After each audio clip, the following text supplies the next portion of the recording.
दोस्तों पिछले 1 डेढ़ साल में एक्सिस म्यूचुअल फंड हाउस के जितने भी फंड्स हैं वहाँ पर बहुत अच्छी रिटर्न्स नहीं आई है। लेकिन काफ़ी सारे लोगों के अब ये सवाल मेरे पास लगातार आते हैं कि एक्सिस म्यूचुअल फंड में इन्वेस्ट करें नहीं करें, और जिन्होंने ऑलरेडी इन्वेस्ट किया हुआ है इंडिविजुअली अलग अलग म्यूचुअल फंड्स के बारे में वो पूछ रहे हैं कि इसमें हमें कंटिन्यू करना चाहिए, निकलना चाहिए। तो देखिए, मैं आपको ये चीज़ यहाँ पर क्लियर करने वाला हूँ कि हालांकि 1 साल से एक्सिस म्यूचुअल फंड हाउस में रिटर्न्स नहीं आई है, लेकिन ऐसा भी हो सकता है कि आने वाले 6 महीने और at least axis mutual fund house में रिटर्न्स आपको ना देखने को मिले। अब ऐसा मैं क्यों बोल रहा हूँ, एक बार उसके लिए मैं आपको एक्सिस म्यूचुअल फंड के जो मेन फंड्स हैं जिन पे हम बात कर रहे हैं, Axis blue chip, Axis growth opportunities, Axis का focus fund, long term equity fund, ये 4 फंड जिसमें मेजरली इन्वेस्टर्स इन्वेस्ट करते हैं, इनके पोर्टफोलियो को दिखाता हूं। अब यहां पर जब आप इनका पोर्टफोलियो देखेंगे तो आपको एक चीज देखने को मिलेगी कि 2-3 कंपनीज यहां पर जहां पर मेजर एलोकेशन इन सभी फंड्स का है। पहला है बजाज फाइनेंस, मेजरली हर फंड में 8-9% की बजाज फाइनेंस में इन्वेस्टमेंट है। उसके बाद दूसरी कंपनी आ जाती है एवेन्यू सुपरमार्ट्स, यहाँ पर भी 8-9% की यहाँ पर ऑन एन एवरेज यहाँ पर इन्वेस्टमेंट देखने को मिल रही है। उसके अलावा इन्फो एज आपको देखने को मिलेगा, टीसीएस, इन्फोसिस आपको देखने को मिलेंगे, और डिविज लैब जैसी कंपनीज यहाँ पर आपको इन सभी फंड्स में देखने को मिल रही है। अब दोस्तों एक चीज आपको समझनी है, हमने इस चैनल पे अभी कुछ दिन पहले बात की थी, एवेन्यू सुपरमार्ट्स में गिरावट आई है, बजाज फाइनेंस के शेयर में भी गिरावट आई है, क्योंकि ये जितने भी शेयर्स हैं ये ग्रोथ ओरिएंटेड शेयर्स रहे हैं, और बात हो रही है कि अगला 1 साल जो इकोनॉमी है उसमें स्लो डाउन हो सकता है। इंडियन इकोनॉमी में भी स्लो डाउन हो रहा है और यूएस की इकोनॉमी में तो रिसेशन की बातें चल रही हैं। और जब ऐसा होता है तो जो ग्रोथ ओरिएंटेड स्टॉक्स हैं जैसे कि बजाज फाइनेंस, एवेन्यू सुपरमार्ट जैसे स्टॉक्स, इन स्टॉक्स में एक अच्छी खासी गिरावट आपको देखने को मिलती है। अब यहां पर यही चीज देखने को मिल रही है, चाहे हम एवेन्यू सुपरमार्ट्स की बात करें, कल ही 4.5-5% की गिरावट इसकी शेयर में देखने को मिली। अगर हम बजाज फाइनेंस की भी बात करते हैं जिसमें मेजरली इन्होंने पैसा लगाया हुआ है, इन शेयर्स में भी एक अच्छी खासी गिरावट देखने को मिली है, और मेजर एलोकेशन इनकी ग्रोथ ओरिएंटेड स्टॉक्स में है। और एक चीज आपको और साथ में समझनी है कि जब भी आप किसी एक पर्टिकुलर म्यूचुअल फंड हाउस में इन्वेस्ट करते हैं तो मेजरली ये जितने भी म्यूचुअल फंड हाउस हैं ये सिमिलर कंपनीज में, इनके जितने भी अलग अलग म्यूचुअल फंड्स होते हैं ये सिमिलर कंपनीज में अपना पैसा लगाते हैं, जैसे कि हम एक्सिस म्यूचुअल फंड में भी मेजरली यहां पर देख पा रहे हैं। तो इस चीज को भी आपको यहां पर ध्यान में रखना है।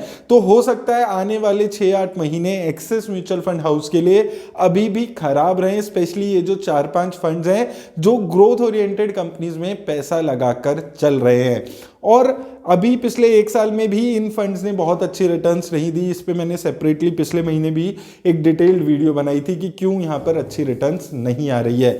अब दोस्तों बात आती है कि आपको एज ए इन्वेस्टर यहाँ पर क्या करना चाहिए। देखिए दोस्तों, मैं हमेशा आपको एक चीज़ बोलते हुए आ रहा हूँ कि ज़रूरी नहीं है हर म्यूचुअल फंड हर दिन, हर महीने, हर साल अच्छी रिटर्न्स देगा।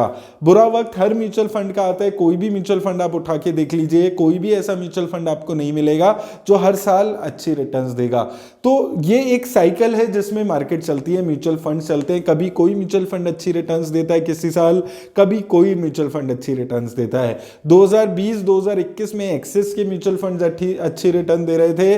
2022 में अगर आप देखेंगे क्वांट के म्यूचुअल फंड अच्छी रिटर्न्स दे रहे हैं। 2023 में कौन से म्यूचुअल फंड्स अच्छी रिटर्न्स देंगे ये कहना बहुत ज्यादा मुश्किल है। और ऐसे टाइम में जरूरी है आपने जिस पर्पस के लिए किसी म्यूचुअल फंड में इन्वेस्ट किया है वो आपको समझना है और उसके हिसाब से आपको इन्वेस्ट करना है। अब जैसे एक्सिस के जो म्यूचुअल फंड्स हैं वो ग्रोथ ओरिएंटेड म्यूचुअल फंड्स हैं, तो अगर आपका पर्पस अभी भी यही है, क्या इस फंड में कोई फंडामेंटल चेंज हुआ है? फंड में फंडामेंटल चेंज नहीं हुआ है।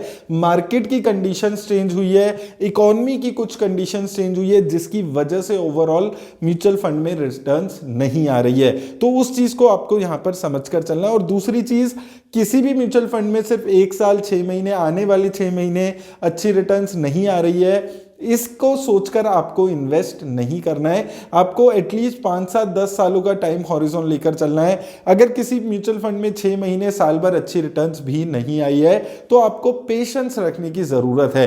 तो वो म्यूचुअल फंड्स एक्सिस के जो अभी भी अच्छा परफॉर्म कर रहे हैं, जो अभी भी 1 1.5 साल में एक बेंचमार्क को बीट करने वाली रिटर्न्स दे रहे हैं, उन म्यूचुअल फंड्स को आपको सोचने की जरूरत नहीं है, बने रहना जरूरी है। और दूसरा सबसे बड़ा लेसन जो अभी हमें यहां पर मिलता है वो ये मिलता है कि किसी भी म्यूचुअल फंड हाउस में आपको सारे पैसा नहीं लगाना है। ये चीज मैं क्यों बता रहा हूं, क्योंकि आज मेरे पास काफी सारे लोगों के सवाल आते हैं कि हम क्वांट म्यूचुअल फंड हाउस में सारा पैसा लगा दें क्या। तो दोस्तों यही गलती लोगों ने 1 2 साल पहले की थी, जब एक्सिस के म्यूचुअल फंड में ही सारा पैसा लगा दिया था, या 70-80% पैसा एक्सिस के म्यूचुअल फंड में लगा दिया था।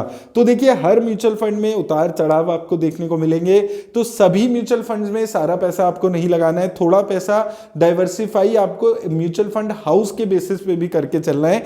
कौन सा म्यूचुअल फंड हाउस की क्या स्ट्रेटेजी है, उसके हिसाब से इकोनॉमी की कंडीशन कैसी है, इन सब चीजों पे भी स्टॉक मार्केट में उन म्यूचुअल फंड्स में कैसी रिटर्न आएगी इस पे डिपेंड करता है। और इक्विटी म्यूचुअल फंड लंबे टाइम के लिए इन्वेस्ट करिए, 8 से 10 सालों के लिए इन्वेस्ट करिए। साल भर 6 महीना म्यूचुअल फंड्स में रिटर्न्स नहीं आई है उससे कोई फर्क नहीं पड़ता। अब इन सभी म्यूचुअल फंड्स में मैंने इंडिविजुअली अलग अलग वीडियोस बनाई हुई है जिसमें मैंने बात की हुई है कि मेरे हिसाब से किन म्यूचुअल फंड से आपको एग्जिट करना चाहिए, पर्टिकुलरली एक्सिस म्यूचुअल फंड के, और किस में बने रहना चाहिए। तो वो सेपरेट वीडियोस आप जाकर देख सकते हैं और उसके हिसाब से आप इन्वेस्ट करने के बारे में किसी भी पर्टिकुलर म्यूचुअल फंड में सोच सकते हैं। हर म्यूचुअल फंड का स्टाइल अलग है, तो आपके स्टाइल को कौन सा सूट करता है उसके हिसाब से ही आपको इन्वेस्ट करना है। और मुझे अभी भी लगता है कि आने वाले 3-4-6 महीने एक्सिस म्यूचुअल फंड्स के लिए बहुत ज्यादा पॉजिटिव नहीं होंगे, स्पेसिफिकली वो म्यूचुअल फंड्स जहां पर एक major allocation Bajaj finance, Avenue Supermarts, इन कंपनीज में ज्यादा देखने को मिल रही है। तो उम्मीद करता हूं दोस्तों आपको इस वीडियो से हेल्प मिलेगी। मेरी तरफ से बस इतना ही, धन्यवाद।